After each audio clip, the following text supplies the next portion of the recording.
Bonjour et bienvenue dans cette 11e vidéo. Alors aujourd'hui, j'aimerais parler d'un sujet qui nous concerne toutes et sur lequel j'aurai l'occasion de revenir souvent puisqu'il s'agit de notre pitch. Vous savez, cette petite présentation rapide que nous permet de répondre à la fameuse question « Bonjour, et vous faites quoi dans la vie ?» qui bien souvent nous paralyse ou à laquelle nous répondons de façon inappropriée. Alors vous le savez sans doute déjà, il ne faut pas répondre à cette question en mettant en avant notre savoir-faire, nos compétences, notre offre. Il faut au contraire parler en termes de bénéfices, d'avantages, pour que les personnes à qui on s'adresse puissent s'identifier. Et oui, c'est là toute la clé. Quand on nous interroge sur nous, eh bien nous ne devons pas parler de nous, mais de l'autre et des bénéfices qu'il tirera. De cette façon, on capte son attention et lui donne envie de collaborer avec nous et personne d'autre. Parce que quand on rencontre quelqu'un pour la première fois, il ne faut pas chercher à en faire un client.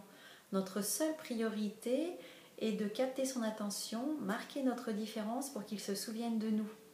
Toutes nos interactions avec les autres ne sont là que pour mettre en avant notre spécificité, pour donner envie aux autres de faire appel à nous ou de nous recommander. Donc plus nous sommes clairs dans l'énonciation de ces bénéfices, mieux c'est.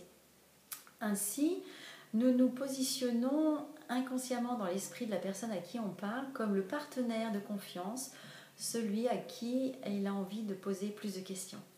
Et c'est ce qui nous permet de mettre une fois encore notre unicité en avant, puisque la façon dont nous interagissons avec les autres est unique et très personnelle. Alors ok, me direz-vous, me mettre à la place du client, parler de sa problématique. Oui, mais comment? Eh bien tout simplement en prenant le temps de travailler sur cette problématique.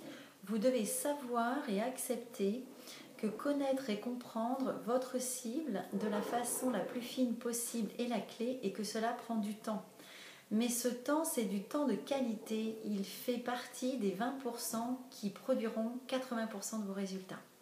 Vous devez étudier donc la problématique de votre cible, les solutions qu'elle a déjà mises en place mais qui n'ont pas fonctionné.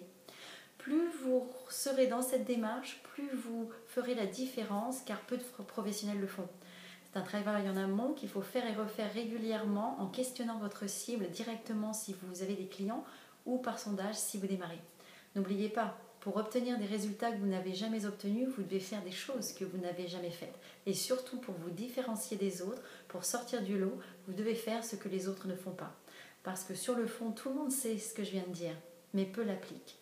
Alors décidez dès aujourd'hui identifier la problématique de ma cible, ma nouvelle priorité, et je vous revois demain pour vous donner les 3 étapes qui vous permettront de le faire de la façon la plus claire et la plus percutante possible. Belle journée à tous.